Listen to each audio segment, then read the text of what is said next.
கொடுத்தவர்கள் அத்துணை பேரும் மீண்டும் மீண்டும் கொடுப்பவர்களாக இருப்பதற்கான ஒரே காரணம், கொடுப்பவர்களுக்கு 1000 மடங்கு பெருமான் பொழிவதனால்.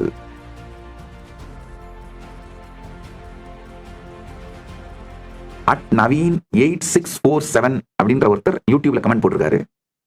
சுவாமி, பல நேரங்களில் உங்கள் அருகாமையில் இருந்து நீங்கள் முடிவெடுக்கும் விதத்தை நான் பார்த்து வியந்திருக்கிறேன். பல பேர் உங்களிடம் வந்து கைலாசவாசி ஆகலாமா, ஆசிரமவாசி ஆகலாமா, வேண்டாமா, 2 மனமாக இருக்கிறது சுவாமி, என்ன செய்யட்டும் என்று கேட்டால் கைலாசவாசி ஆகிவிடு என்று சொல்கிறீர்கள். ஆனால் பெரிய நன்கொடை கொடுக்க வேண்டும், கொடுக்கலாமா வேண்டாமா, 2 மனமாக இருக்கிறேன், என்ன முடிவெடுக்கட்டும் என்று கேட்டால் வேண்டாம் என்று சொல்லுகிறீர்கள். ஒருவர் நன்கொடை கொடுக்க வந்தால் உடனே அதை ஏற்றுக்கொள்வதும், ஒருவர் நம்முடன் இருக்கப் போவதில்லை என்று தெரிந்தால் அவர் மீது செலவழிக்காமல் இருப்பதே புத்திசாலித்தனம். கைலாசாவிற்கும் அதுதான் நல்லது. ஆனால் நீங்கள் ஏன் இந்த மாறுபட்ட முடிவுகளை எடுக்கிறீர்கள்? உங்கள் முடிவுகளை நான் புரிந்து கொள்ளவே முடியவில்லை.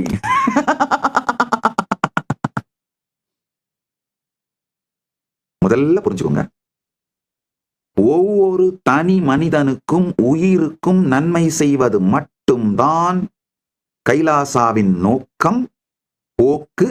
அதுதான் கைலாசாவிற்கு நான் செய்யும் மிகப்பெரிய நன்மை. நல்லா புரிஞ்சுக்கோங்க, கைலாசா வெறும் இடமோ கட்டிடங்களோ கான்சியஸ் சாவரனிட்டி இருக்கிற அந்த லேண்டோ அது மட்டும் கிடையாது.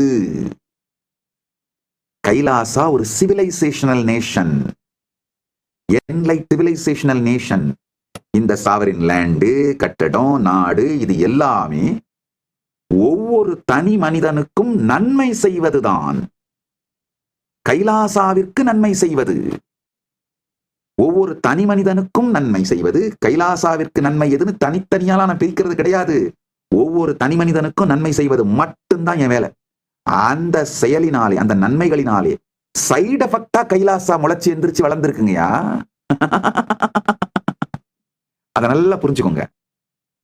இப்ப நீங்க கேட்கிற கேள்விக்கு பதில் சொல்ற புரிஞ்சுக்கோங்க. அதாவது, ஒருத்தர் ஆதீனவாசி ஆகலாமா, கைலாசவாசி ஆகலாமா, வேணாமா, 2 மனமா இருக்கு, என்ன செய்யட்டு வந்து கேட்டா நான் உடனே கைலாசவாசி ஆகிடுன்னு சொல்லுவேன். காரணம் என்னன்னா, அவர் ஒரு 6 மாசம் கழிச்சு, 1 வருஷம் கழிச்சு இங்க இருக்க விருப்பம் இல்லை, ஏதோ காரணத்தால போதும் அப்படின்னு நினைச்சு வெளியில போனார்னா அவருக்கு எந்த நஷ்டமும் இல்லை, எல்லா லாபம் தான். காரணம் என்னன்னா, இங்க அவர் இருந்த 6 மாசம் 1 வருஷம் தினந்தோறும் கட்டாயமா காலையில யோகா பண்ணி ஆகணும், தினந்தோறும் கட்டாயமா காலையில சிவபூஜை பண்ணி ஆகணும், தினந்தோறும் இந்த ஞான சத்தியங்களை கேட்டாகணும். எத்துணைதான் போர்வையை போர்த்தி கொண்டு, எத்தனை ஷீல்டு போட்டு மறைச்சிட்டு இந்த ஒரு பெரிய கரித்தூள் குடோன்ல ஒர்க் பண்ணீங்கன்னாலும் உங்களை அறிஞ்சோ அறியாமலோ கொஞ்சம் கரித்தூள் மேல பட்டுத்தான் தீரும், உங்க சுவாசத்துக்குள்ள போய்த்தான் தீரும். அதே மாதிரி நீங்க எப்பேற்பட்ட நாத்திகனாக மோசமானவனாக இருந்தாலும் இந்த ஈகோ சிஸ்டத்துல வாழ்ந்தா இந்த ஞான சத்தியங்கள் உங்களுக்குள்ள போயே தீரும். நீங்க எப்பேற்பட்ட முகத்தை மூடி என்னென்னலாம் பண்ணிட்டு சந்தனம் அரைச்சாலும், சந்தன காட்டுக்குள்ளே இருந்தாலும் உங்களை அறியாமல் அந்த சந்தனத்தோட ஸ்மெல், சந்தன காட்டோட அந்த நன்மை உங்களுக்குள்ள போய்த்தான் தீரும். அதே மாதிரி நீங்க கைலாசத்துல இருக்கிற கைலாசவாசியா ஆசிரமவாசியா இருக்கிற அந்த 6 மாசமோ 1 வருஷமோ அந்த காலகட்டத்துல உங்களை அறியாமலேயே இந்த ஈகோ சிஸ்டத்தோட இன்ஃப்ளூயன்ஸ்னால இந்த ஞான சத்தியங்கள் உங்களுக்குள்ள போயே தீரும். அதனால நீங்க ஒருவேளை 1 வருஷம் கழிச்சு, 6 மாசம் கழிச்சு, இல்ல 2 வருஷம் கழிச்சு வெளியில போனாலும் உங்களுக்கு நான் நன்மை தான் செஞ்சிருக்கேன், உங்களுக்கு நன்மை தான் நடந்திருக்கு, எந்த தீங்கும் நடக்கல. உங்க எல்லாருக்கும் தெரியும், ஒரு விதி என்னன்னா, கைலாசவாசியா ஆகிறவங்க யார்கிட்ட எந்த பணமும் நன்கொடை வாங்க மாட்டோம். இது விதி. ஏன்னா எப்போது நீங்க திரும்பி போனா அந்த பணம் உங்களுக்கு உங்க வாழ்க்கைக்கு உபயோகமாகணும். அதனாலதான் 2 மனமாக இருந்தாலும் அவருக்கு நல்லதாகத்தான் மாறப்போகிறதுங்கிறதுனால ட்ரை பண்ணி பாரு, வந்துதான் பாரு, ட்ரை பண்ணி பாரு. அதனாலதான் சன்னியாசமே எடுத்த உடனே சன்னியாசம் கொடுக்க மாட்டேன், கிரம பிரம்மச்சரி தான் கொடுப்பேன். நிறைய பேர் நாங்க சன்னியாசிங்கன்னு சொல்லி பீத்தி திரிகிறாங்களே, கிரம பிரம்மச்சாரிகள் தான், கிரம பிரம்மச்சரியம் தான் கொடுக்குறேன். அதிகபட்சமா சில பேருக்கு நைஷ்டிக பிரம்மச்சரியம் கொடுத்துருக்கேன். என் தந்தையை தவிர வேறு யாருக்கும் இதுவரை மகாவாக்கியம் கொடுத்து பூரண சன்னியாசம் கொடுக்கல. முதல்ல கிரம பிரம்மச்சரியம் கொடுப்பேன், அதுக்கப்புறம் நைஷ்டிக பிரம்மச்சரியம் கொடுப்பேன். அந்த சன்னியாசத்தினுடைய 32 பரிமாணங்கள்ல ஒவ்வொன்னா கொடுத்துட்டே வருவேன். காரணம் என்னன்னா, நீங்கள் இந்த வாழ்க்கை தான் அப்படின்னு முடிவு பண்ணி உங்களை நீங்களே இதுல ஸ்திரமாக்கிக் கொள்வதற்காக ஒருவேளை வேணான்னு விட்டுட்டு போனாலும் அதனால் உங்களுக்கு இருந்த காலம் வரை உங்களுக்கு நன்மைதான் நடந்திருக்கிறது. அதனாலதான் விட்டுட்டு போனவங்க எல்லாரும் அவங்க வாழ்க்கையோட பெஸ்ட் பீரியடா கைலாசவாசி ஆசிரமவாசியா இருந்த காலம்தான் இன்னமும் உள்ளுக்குள்ளே நினைத்து ஏங்கிக் கொண்டிருக்கின்றார்கள். அது ஒண்ணு. அடுத்தது, பெரிய நன்கொடை கொடுக்கறதுக்கு யாராவது கொடுக்கலாமா வேணாமா, இரண்டு மனமா இருக்கே, இதுதான் ரைட் டைமா அப்படின்னு கேட்டா நான் உடனே வேண்டாம்னு சொல்லுவேன். அது காரணம் என்னன்னு சொல்ல தெரிஞ்சுக்கோங்க. மனம் எப்பொழுதுமே பேய் பிடித்த குரங்குக்கு சமம். இக்கரைக்கு அக்கறை பச்சை, அக்கறைக்கு இக்கரை பச்சைன்னு மாறி மாறி தாவும். அந்த மாதிரியான மனம் இருக்கும் பொழுது இப்ப கொடுக்கலாமா வேண்டாமா, இதுதான் ரைட் டைமா அப்படின்னு கேட்டாலே முடிச்சு போச்சு. இது ரைட் டைம் இல்ல, கொடுக்காத அப்படின்னு. நன்கொடை எப்படி தெரியுமாங்கய்யா?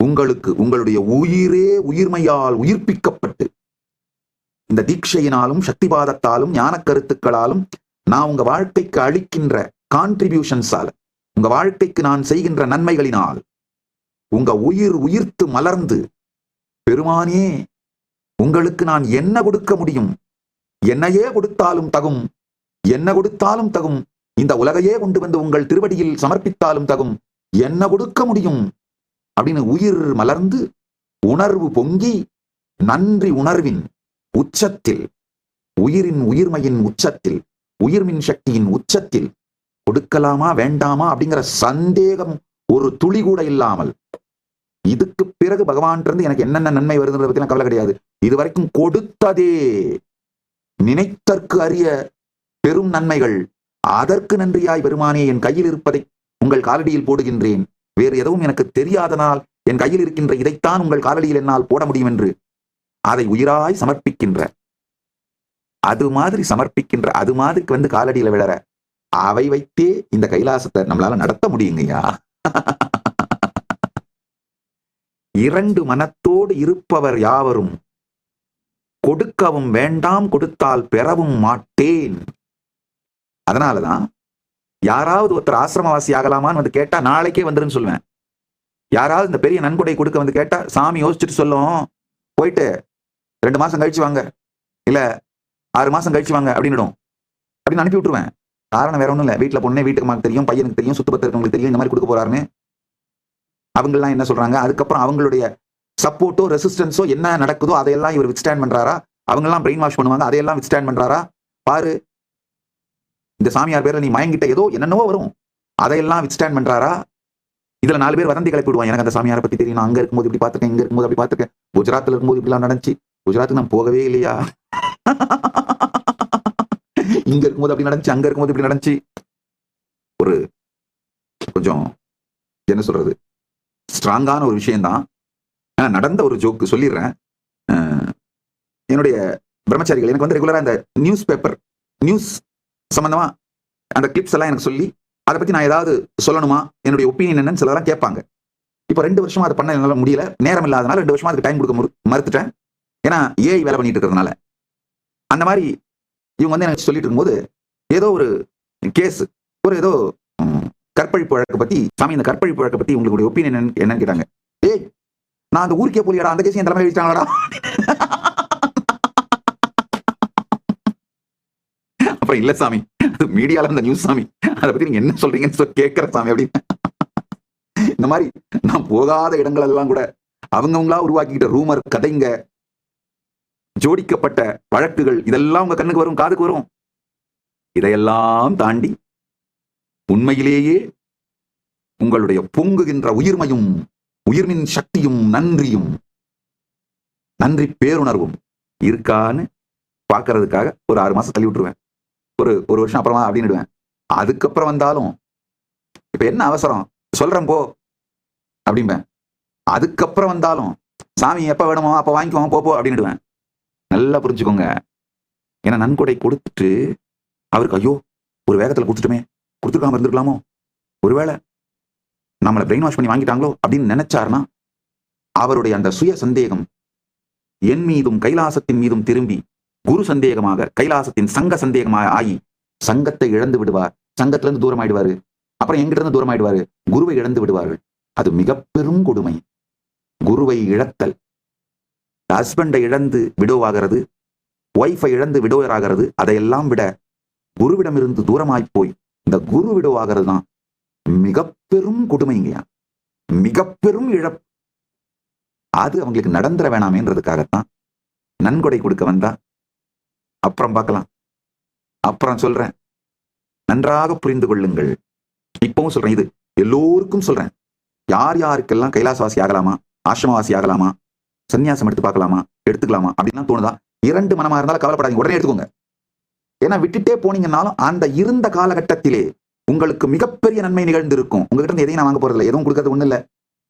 எங்கிட்ட இருந்து நீங்க வாங்கிக்கிறது தான் நிறைய இருக்கு, அதெல்லாம் வாங்கியிருப்பீங்க, நன்மைகளை அடைந்திருப்பீர்கள், உடல் பெஸ்ட் ஹெல்த்ல இருந்திருப்பீங்க. நல்லா புரிஞ்சுக்கோங்க.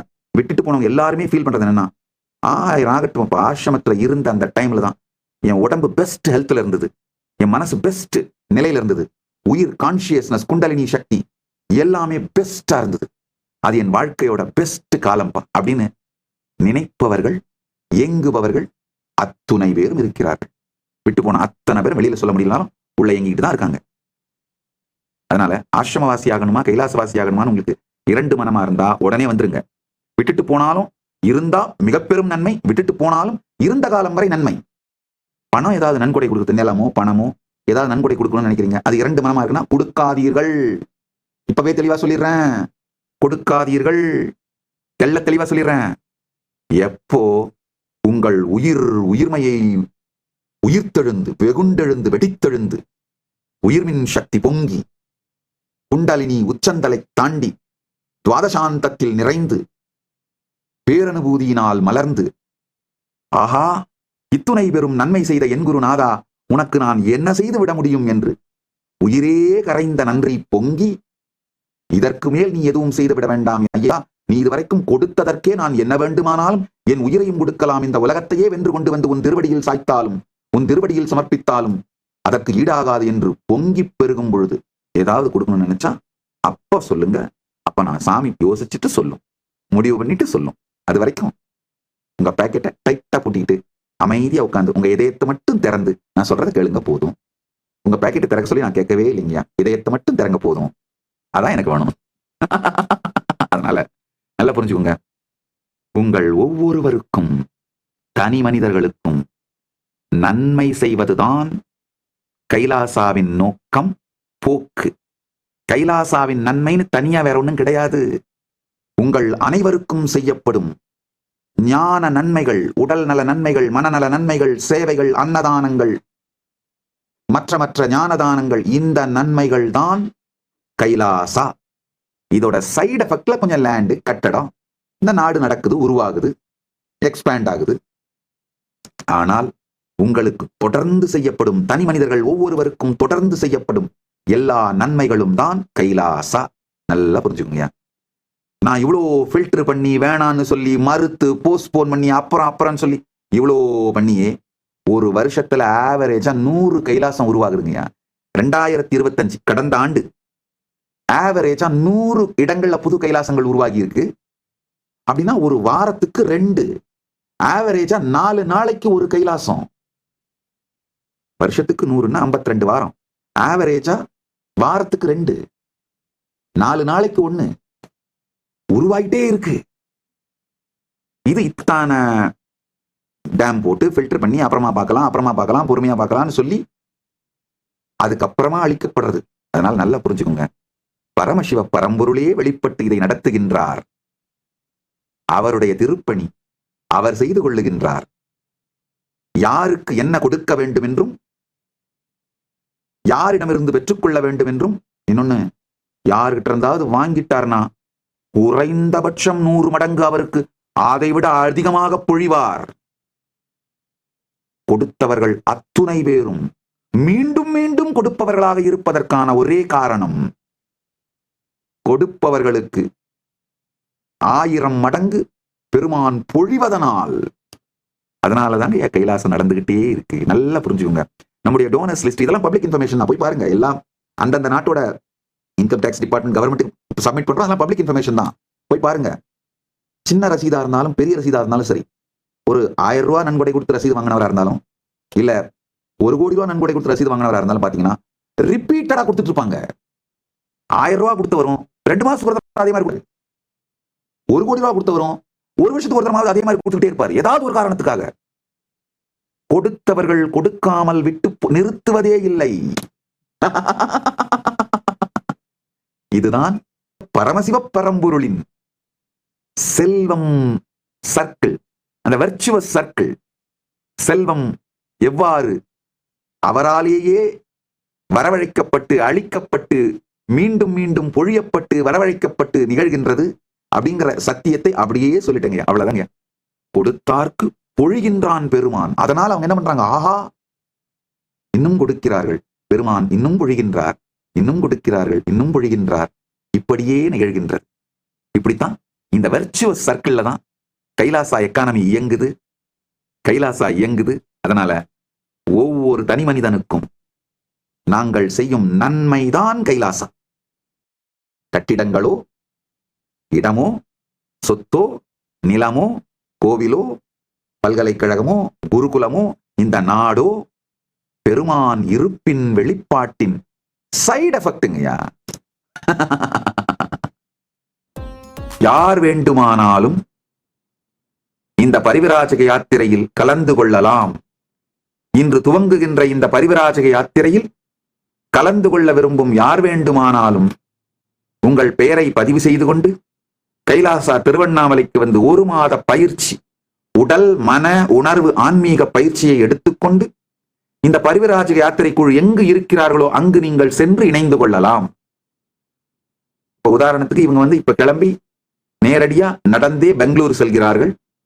11ஆம் தேதி என்னுடைய ஜெயந்தி செலிப்ரேஷன் பெங்களூர்ல விடுதி ஆதி கைலாசத்தில் விடுதி ஆதீனத்திலே கொண்டாடிவிட்டு அங்கிருந்து மற்ற மிகப்பெரிய ஆன்மீக ஸ்தலங்கள் தர்மஸ்தலா மற்ற மிகப்பெரிய ஆன்மீக ஸ்பிரிச்சுவல் ஈகோ சிஸ்டம்ஸ் எல்லாம் போய் எக்ஸ்ப்ளோர் பண்ண போறாங்க.